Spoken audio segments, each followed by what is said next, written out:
hanging out. I'm mowing the yard, and in my world, mowing the yard's a good thing because my kids aren't pestering me. They're not asking me for anything. I'm listening to tunes. I'm enjoying life. I'm on a riding lawnmower, and life is good. My wife came out. She caught me. She's waving at me in the yard, said, hey, you probably ought to come inside. I could see a storm off in the distance starting to come in. She said, hey, Jason, come on inside. There's supposed to be some tornadoes coming into the area. So we go in the house. We kind of, go down to this little area we've got in our house, get down low, turn on the radio, and sure enough, man, tornadoes are bearing down in the town where I live. And absolutely just tore the town apart, ripped it apart.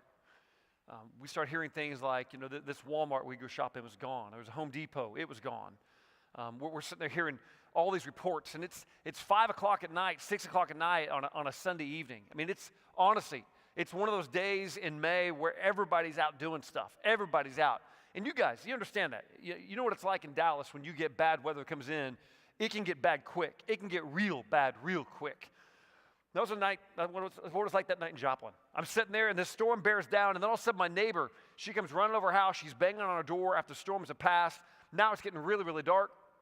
And she knocks on our door. We answer the door. She comes in. She says, listen, my husband just called me. He's down in Louisiana on business. His mom, she lives in his apartment complex. It's right behind right behind Walmart. Can you go check on her? And I'm like, yeah, you bet. I'll go see what's going on. So I jump on my truck. I head over there, and man, it is just power lines down, chaos everywhere. It's completely dark. None of the city lights are on. All power is out. There's just traffic jams all over. I'm literally I've got a four-wheel drive truck. I got this Dodge Ram. I'm jumping up over curbs. I'm driving up through yards, doing whatever I can do to make this lady's house. I finally pull up to this apartment complex, and it is just decimated. It's gone. I look at one point, there's a car up on the second floor of this apartment complex. There's another car that's down in this pond thing. There's this U-Haul that's turned upside down, just laying up against the building. This place is just gone. I remember walking around trying to find her, looking all over for this lady. I can't even tell which, there's 7 buildings, and I don't know which one's hers. And I'm looking around trying to figure out, how do I even know what building she's in? He told us, I think she's building A or something like that. But all the numbers, all the letters, the doors, it's all gone. There's just kind of a shell there. There's no light, nothing at all. And I remember at that point, I finally, after just wandering around in this just glass, debris, people crying, mess, mayhem, look back behind me, and every so often you see lightning would flash, and the Walmart that used to be there, this massive Walmart, just flat, nothing there. And I realized, man, at 5 o'clock at night on a Sunday night in our town, just like your town, 5 o'clock at night, it's got a lot of people in a Walmart, got a lot of people in a Home Depot, a lot of people that will pick your restaurant. Finally went back home. I remember I pulled into the drive. She's like, did you find her? I was like, no, babe, I couldn't find her. I don't know. You think she's alive? And I'm like, I don't know. I don't know if she's alive or not. I looked all around. I don't even know where to begin looking anymore. We sat in our house for a couple of days and didn't do a whole lot but listen to the radio. And then finally, man, I realized, man, I've got to get out of this house. I've got to find a way to help. I've got to find a way to invest. I can't just sit here. You guys have been playing this little game throughout the week. At least you heard about it, called Risk It. There's times where you've just got to risk it.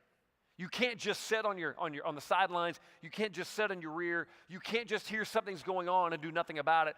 So finally, I headed in town, showed up this place, and my job that they gave me was cadaver searches. I got the job to go look for bodies that might be living or had died. And it sounds every bit as what you probably think it's like. So I show up to this little parking lot, and they give me a part of the city that's my grid. And I grab they assign 10 people to go with me. We head into this city block, and there's no street signs. You're just trying to identify it. And I grew up in that town, so I kind of know where things are, and I'm trying to figure out, how am I going to figure out where I'm at? There's no houses left. They're all just big piles of rubble, people picking through them. And so we're literally going through looking for bodies that might be alive or cadavers that might be dead. I walked around for about 3 days doing those searches. I remember one day I went back, and there was this little parking lot that we were waiting in to get our next grid to go search, our next city block to go look through. And across the way, you could see a 4 or 5 story hospital, and you could see kind of the curtains were just kind of flapping on the windows because the entire hospital was just, all the floors, all the glass, all the windows were just gone. So any moms had just given birth, anybody just gone in there because they were sick, anybody's getting some sort of a surgery or treatment, the whole hospital, 5 floors of it are now just emptied out. There's nobody there anymore because they had to relocate him because every single window in the entire hospital is completely shattered and gone. The whole hospital is it's just a shell. It's a mess. And I look over here on the side of this parking lot where I'm hanging out, and it's just a flat black parking lot. That's all it is, just asphalt.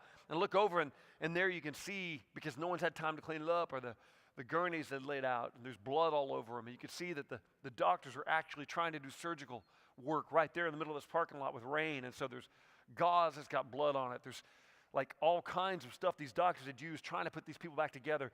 And I'm standing there in that moment after doing grid searches for 3 days looking for bodies, lightning all around us. I'm freezing cold. I'm shivering. And we're eating these little cold cut sandwiches. And I'll never forget what happened.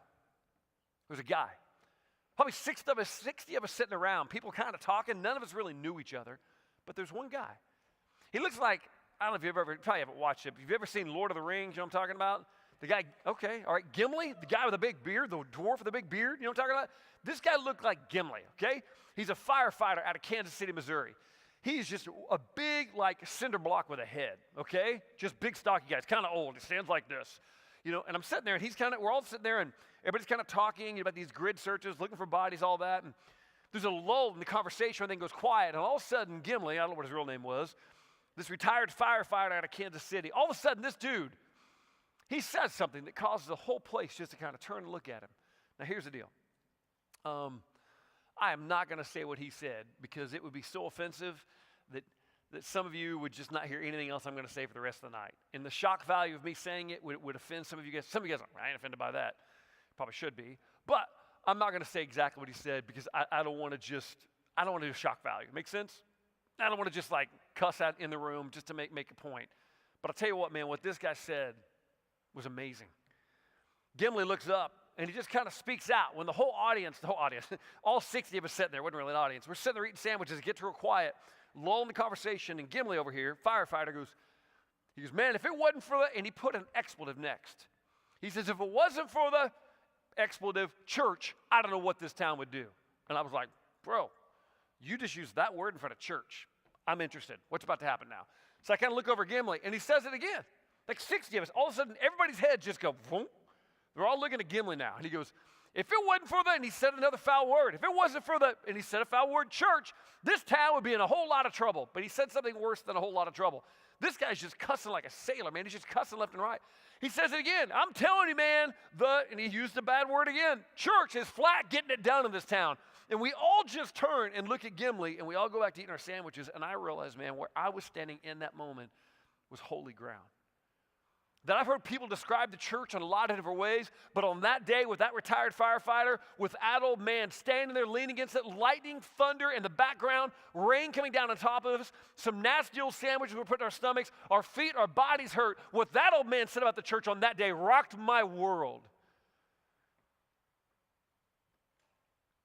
Because sometimes I think Satan plays a game with us. Sometimes I think he's so proficient at what he does that we underestimate his abilities. I mean, I love what it says in Jude. It says, not even the archangel Michael dared rebuke Satan when he got in an argument with him. And sometimes we want to treat him like he's some sort of chump, like he's no big deal, like he's just some sort of punk. Listen, he's been working on seducing and trying to corrupt humans for thousands of years now. And you think your 16 or 17 years of experience is going to be all that he just can't handle you. I think one thing he does for us is exactly what Matt talked about last night. He gets us shackled in these chains of guilt. Guilt over what we've looked at on our phones. Guilt over what we've done in our dating life. Guilt over what we said. Guilt over what we've taken. We have guilt upon guilt upon guilt, and we sit and we judge ourselves, and we can enter into worship here knowing that as soon as we go back home, we're going to put back on the same old shackles, the same old chains, and he heaps that guilt upon our hearts till we can't even move. And we spend so much of our time trying not to do the wrong thing, as if the whole Christian life is built upon that. Like everything we're supposed to do is just not sin. And I'm telling you, man, there's a whole lot more to this Christian life than just not sinning. But that's the only part of the game he's got us focused on right now. He's got us focused on one dimension. Don't sin. Whatever you do, pay attention to the shackles on your wrist. Whatever you do, focus on this. Focus on not doing wrong. But I think we missed something over here. Way over here. That the whole time he's got you looking down there at not doing wrong, the whole time he's got your whole brain preoccupied with making sure you don't go back to your old chains. Heaping guilt upon guilt. He's got you so preoccupied over there that you don't realize what he's doing over here. And man, it's not just your wrist he's shackled. The whole time he's been wrapping around your feet as well. Paul puts it this way. He says, man, the things that I know I shouldn't do, the things I know over here that I shouldn't do, Paul says in Romans 7, man, I do them anyway. But Paul throws something else into that text that's really important. He says this too. He says, but also, the good things that I know I should do, the good things that I know I should do, those things I don't do either. See, we have this game. We're so preoccupied with not sinning that we don't realize that his other game is to keep us from doing the right thing. We're so preoccupied with not doing the wrong thing that we forget the rest of our calling, which was to do good, which was to do right. From the very beginning of creation, when God built you, when God built man, he made us to work. He made us to do. But we get so focused on our internal lives of don't do wrong, don't do bad, don't sin, that we miss this whole other dimension of our lives, which is do good, do right, be available for people. We miss that. And I think Satan's just duping us, man. He's just playing us. He's trying to play us two different ways. I remember one time I saw this play out in my own life, man, and it hits me. It's like when you know somebody's hurting, and we know somebody's struggling. We know that we got a friend, and maybe their grandmother's passed away, or maybe their mom or their dad's passed away. And in that moment, we get so paralyzed with, I don't know what to say. I don't know what to say. I don't know what to say. And so we talk with everyone around us about the fact that we don't know what to say, while the person who desperately needs to hear words looks at their phone as it sits in silence and no one makes a call, that stares at their door because no one rings the doorbell, while all the people who don't know what to say do nothing but talk about what they don't know what to say. The irony of that, we all talk about what we don't do. And I think that Satan doesn't just paralyze our wrist with guilt and sin. He paralyzes our feet as well. Quick story, I got to get moving, but my wife is fine. This is not an issue. I'll give you a prime example. I mean, when she found out she had cancer, she's good. My wife is fine. Don't freak out. Found out my wife had cancer a while back, and it was rough, man. Like, it was hard. At that point, we didn't know. We hadn't heard from Mayo Clinic. She was either going to be just fine or that she said she'd have a few months to live. And we're waiting on the results because the people at the local hospital couldn't tell us. It was too complicated. So they had to send it off to Mayo Clinic to let them figure it out. But in the waiting, man, like I kept thinking somebody would show up at my doorstep, like my best friends. I kept thinking my best buddies would show up at my house. 2 years later, I took them both out to breakfast separately. And I sat across from them like, bro, where were you? Bro, where were you? When I'm going through some really, really difficult stuff, my question for you, man, where were you? Where were you when I'm trying to take care of all my kids? Where were you when I'm concerned about my wife? Like, bro, why didn't you show up at my house? Why would you claim to be my best friend and you never rang my doorbell? You never showed up at my house. I needed you, man. Where were you? And their response to me is the same response I find myself giving. Oh, man, I didn't want to bother you. Oh, man, I didn't want to intrude. Oh, man, I knew you had a lot going on. I didn't want to get in the middle of everything. And what I'm trying to tell you is I'm not just blaming these two guys. I do the same garbage. I do the same crap. I do the same thing. And that's a prime example of what it looks like to have your feet shackled. When you know you need to show up in someone's pain, you know you need to show up in someone's difficulties, and you don't move. You talk about the fact that you don't know what to do. You talk about the fact that you don't know what to say. You talk about the fact that I don't know how we'd handle this. What should we do? I don't know. What do you think? What do you think? And then what ends up happening is we all think somebody else will do something, and nobody ever does. We all think that somebody else will respond, and no one ever shows up. You ever been there? You ever been on the receiving end of that? When you just needed that one phone call, someone to show up at your house, someone to show up at your grandma's wake, It hurts, doesn't it? And instead of being mad at those people for not showing up, I'm going to tell you, man, recognize what the enemy's doing. He's not just shackling our wrists, he's shackling our feet as well. If you go back, man, from the very beginning, as a church, we were great at this early on. It's something we understood. I think the year, if you go back and look at it, was like AD 165.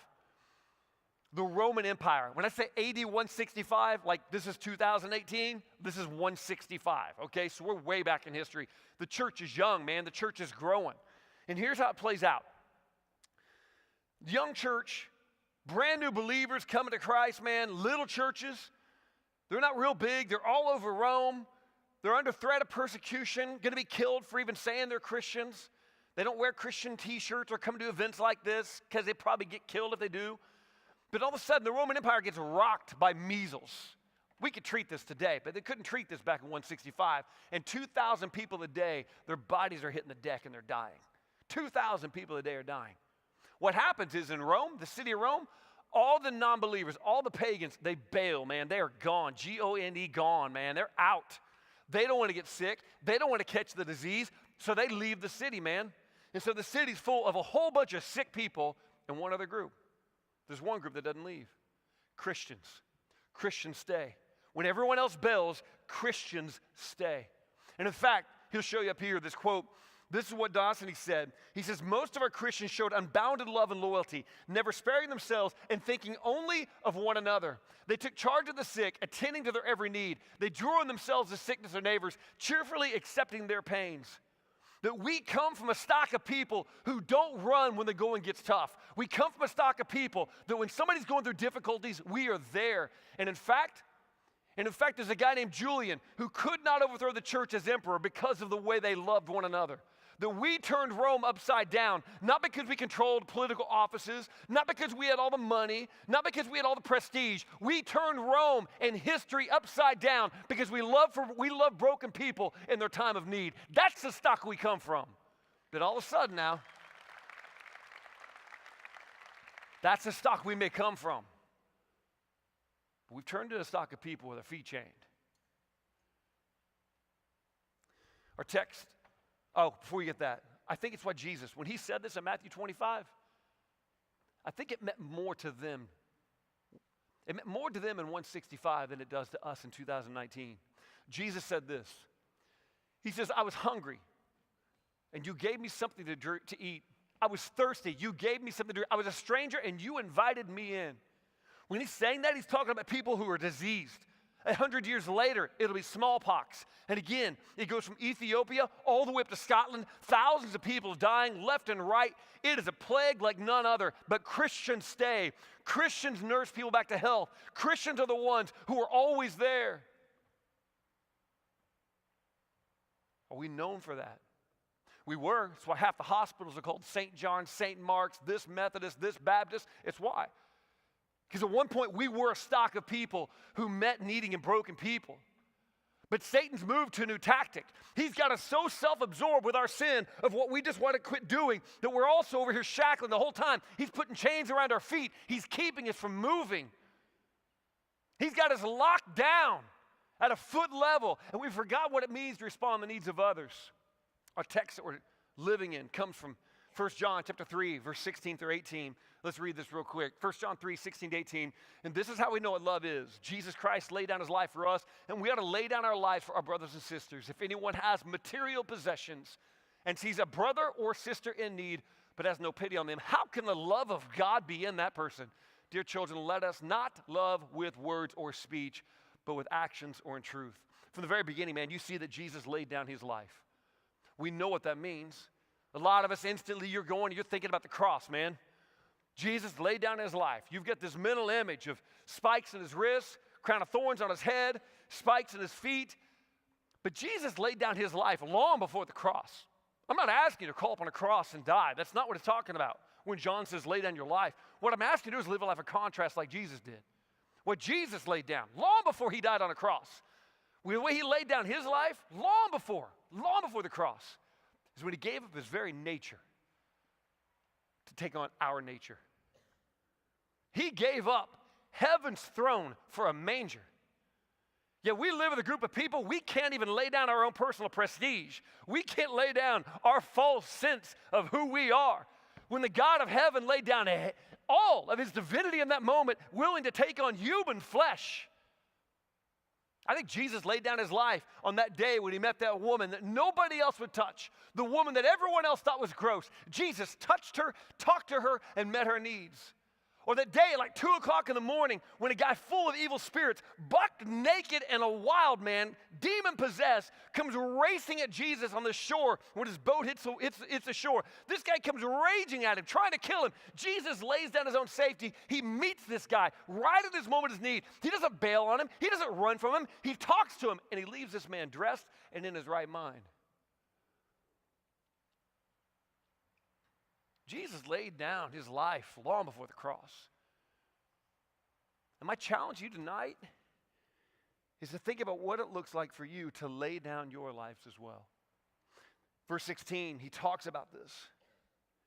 We learned yesterday that our love for God is found in obedience, but our love for our fellow Christians is found in our sacrifice. And if you're not sacrificing, you don't love. Did you hear that? Stop now. Slap yourself in the face, you got to. Because if you're not sacrificing, you don't love. Just because you can run your mouth and tell people you love them, just because you like to hug people, just because you like to give high fives, just because you got that sweet little disposition, or everybody thinks you're awesome, love is found in sacrifice, not in words. Love is found when you lay down your life. Love is found when you're willing to give up your prestige, willing to give up your titles, willing to give up your accolades in order to meet the needs of others. John 15 says that greater love is no man than this, and he would lay down his life for his friends. A lot of times we think, well, man, I would do that for my buddy, my left, my buddy on his right. That's not what John's getting at. It's not what John means. He's not talking about the 3 best friends you've got. And in fact, if you understand this, when he says brothers and sisters in that text, when he talks about brothers and sisters, it's a really unique phrase, man. Like, if I were to ask you, man, who's your brother? Most people say, everybody in the world is my brother. I love everybody. That's fine and dandy. It's all good, and we should. But that's not what John means in this text. When John talks about it in this text, he means something incredibly specific. When John talks about loving your brothers and sisters in this text, he's got something in mind. In fact, the word brother and sister in that, if you want to throw that up real quick, brother and sister in this text is unique. It's different. It's not like when Jesus meets, he's some of the Good Samaritan, who is my brother. In this text, when he says brothers and sisters, it's different, man. It's really, really specific. It's not talking about the whole world. In this text, what it truly means in this text, it's talking about the people in this room with you right now. He's talking about fellow believers that you would go to church with. That's exactly who John's talking about. When he says lay down your life for your brothers and sisters, he's talking about people that you go to youth group with, people that you do this church Christian life with. John's saying that you need to lay down your life for the people in this room, not just 1 or 2 of them, but any of them and all of them, because that's what we do.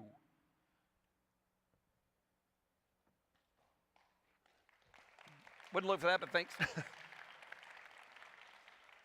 Some of you guys might have a problem with that. Because I'm actually calling you to love the group of people in this room more than you love other people. What? That doesn't sound very Christian, Jayson. Let's understand from Paul's perspective. Paul says this in Galatians. He says, therefore, as you have opportunity, let us do good to all people. Let's do good to all people. As believers, man, we should do good to all people. But then Paul follows up with this. Let's do good to all people, but especially those who belong to the family of believers. Do good to all people.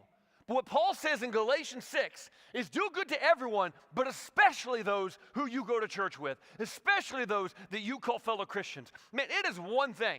It is wrong to treat anybody poorly, Christian or not, but it is monstrous for you to treat another believer poorly. It's wrong to treat anyone poorly, but it's monstrous if you're in this room and you're treating somebody in this group poorly. That is a monstrous thing to do. They are stamped in the image of Christ. You're going to spend eternity with those people. And if you can't love them here, what makes you think you're just going to love them there? We are called as Christ followers to love one another deeply. They will know you are my disciples by your love.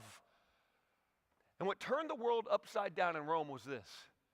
If you're a pagan and you're dying in your deathbed, and all of a sudden you're looking over and all your family bailed on you, but you look at this community and the way they care for one another. And in fact, the lifespan of Christians was higher than those of pagans. Pagans were dying at 50+%. 50% of all the pagans were dying, but believers was about 25 to 30%. People are like, oh man, maybe it's some sort of miracle. Maybe God was intervening. Maybe he was. Or maybe sometimes just showing up in somebody's need and realizing they've got measles or smallpox and they can't even get out of bed to get a drink of water. If anybody here is in the medical field, you know that sometimes the most basic care is all it takes. And Christians showed up and they said, man, you're thirsty. Let me give you something to drink. You're hungry. Let me give you something to eat. Or they would look at pagans and all of their family had abandoned them. And then all of a sudden they would walk over to these people that were pagans and say, listen, you can't stand this home alone. We need to be able to nurse you back to health. And they would pick up these grandmothers, these uncles, these children that everyone else had left. They would pick them up and they would bring them into their own home and they would care for them. That's what we come from. We don't come from people who sit back and watch what's going on in this world. We transform the world by our love. Man, our feet are shackled though.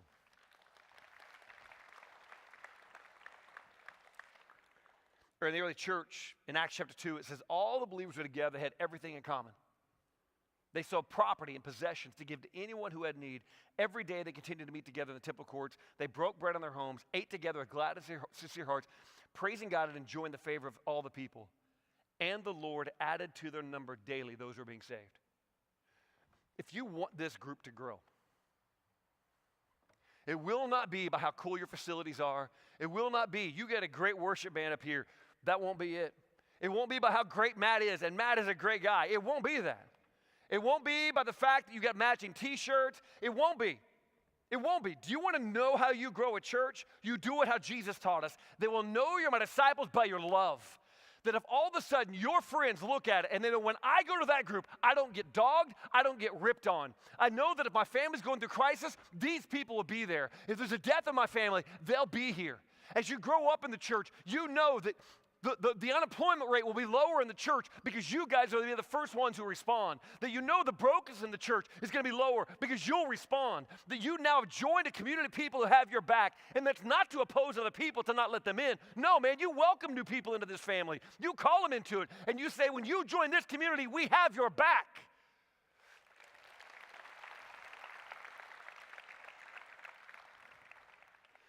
But he warns us. Verse 17, he warns us. He says, if anyone has material possessions and sees a brother or sister, a fellow Christian in need, has no pity on them. What's it look like to have your feet shackled? It looks kind of like this. The word pity means to slam the door shut. Boom. It's when you wall off your heart to another human being as if they're somehow less than you. Somehow lower than you. One of the most devastating things that could happen is if somehow in this group there begin to be pecking orders about the people that somehow, if there could ever be, I can imagine that God in heaven, if there was ever how he would look at this, if there could ever get to the point that somehow there are people in this group who think they are now cooler than other people. That just, there's no place for that in the body of Christ. We are all sons and daughters of the King. If all of a sudden that because of those who come from a higher economic versus a lower economic are somehow different. No. We are all sons and daughters of the King. Regardless of your race, regardless of what side of town you live on, regardless of the insignia on your football helmet, regardless what school you attend, we are all sons and daughters of the King. And we share love across zip codes and honestly even across area codes. That's who we are. That's the stock we come from. And James gives a warning when he says, suppose a brother or sister is without food or daily without clothes or daily food. If one of you says, go in peace, be warm and well fed, but does nothing about their physical needs, what good is it? In the same way, faith by itself is not accompanied by action is dead.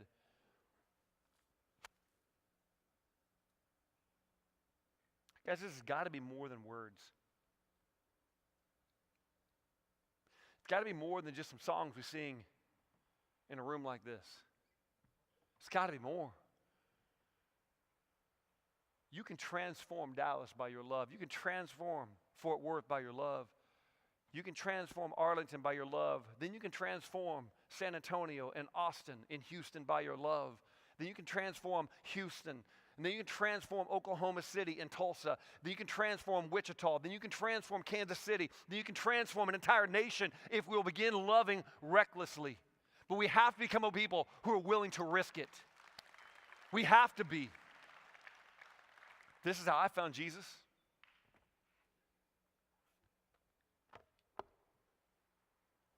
I grew up dirt poor, broke.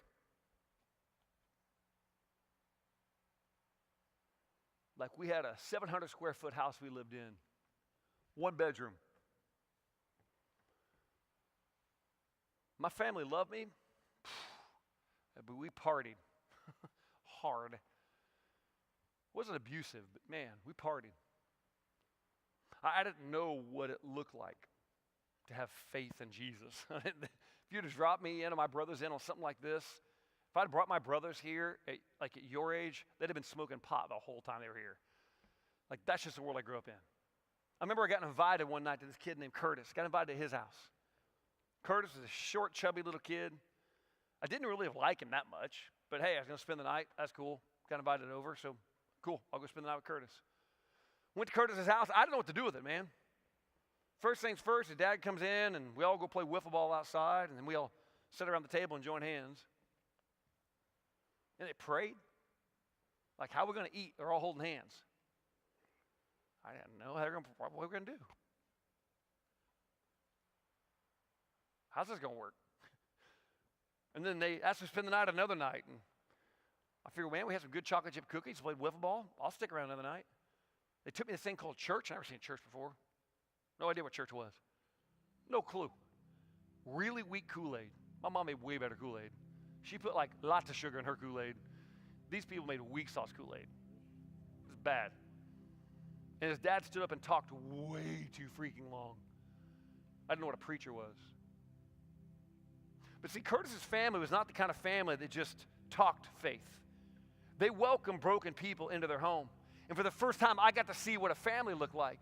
For the first time, I got to see what an interaction looked like. For the first time, and I grew up and mom's married, then divorced, living boyfriend, some other dude that now she's living with that I think is going to be my stepdad, but they end up getting married. I didn't get invited to the wedding.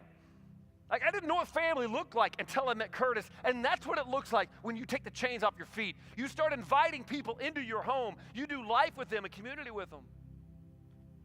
Well, my dad finally decided we need to go to church.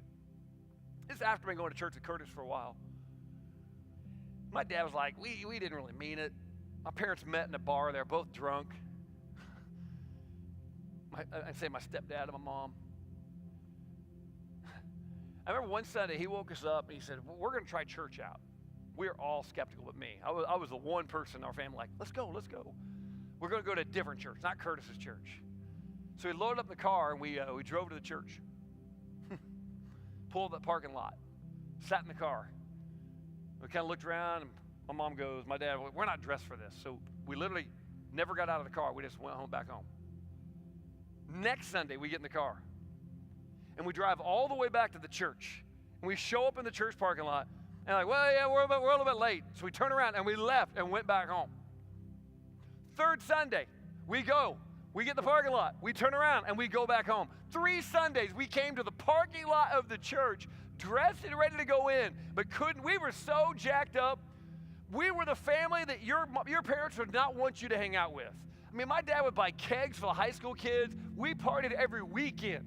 We were a partying family, man. Your parents would never let you hang out at our house. And for 3 Sundays, we came in and left.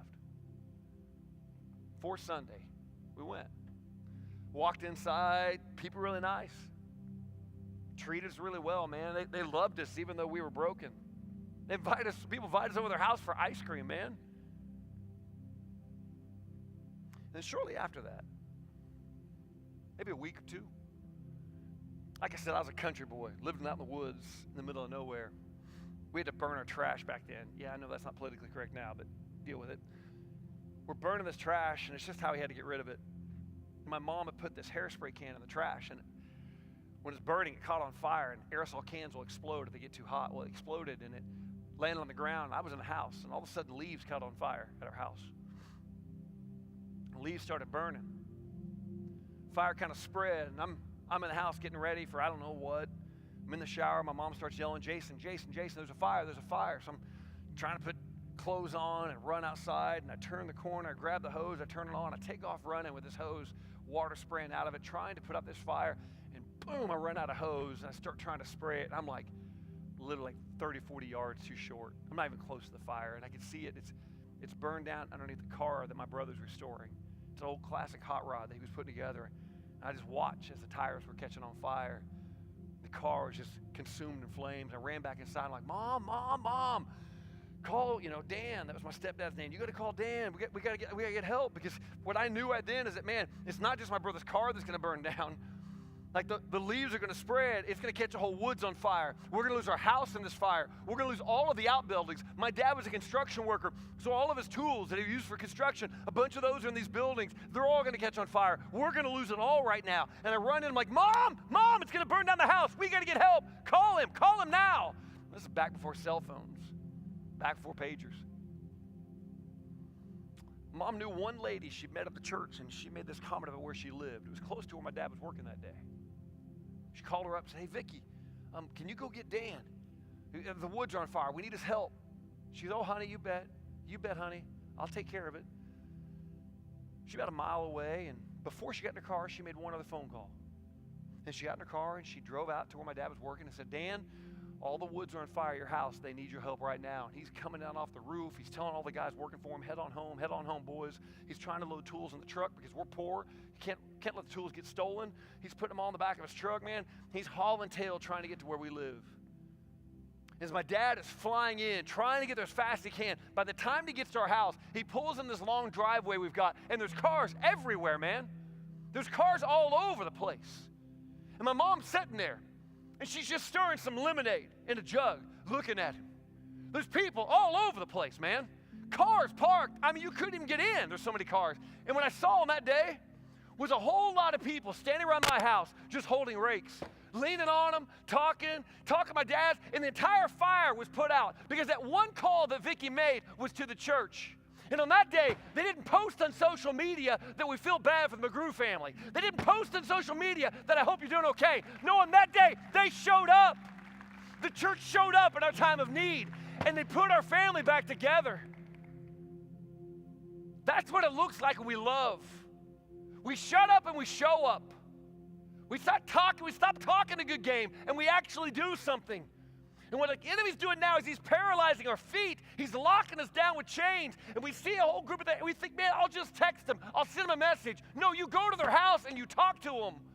And you're there for them in their time of need. My dad, shortly after that, maybe within a week, he brought me into the house. He had a wheelbarrow in the house, which is even a little weird for our family. Had a wheelbarrow sitting there. Had this big, tall liquor cabinet. And I watched my stepdad take down every single bottle and put it in the wheelbarrow. And then I watched my stepdad load them all up in his truck, and he and I went to this place out in the field. Had a big old rock. And I watched him take every bottle and bust it. Every single bottle. Bottle after bottle, because we had a lot of liquor, man. One after another, just busting them. And as a kid, I watched that. Because that day, my dad knew that none of his pagan friends would have been there. None of the people that he partied with would have shown up. All of them would have said, oh man, sorry we couldn't get there, we had things going on. All of them would have excuses. Oh man, I was playing Fortnite. Oh man, I had this going on. They all would have excuses for why they couldn't show up and help. But the Christians showed up. And on that day, you were there. On that day, you were there. On that day, you were there, and you were there, and you were there, because you were the church. And when we show up, not even the gates of hell can stand against us.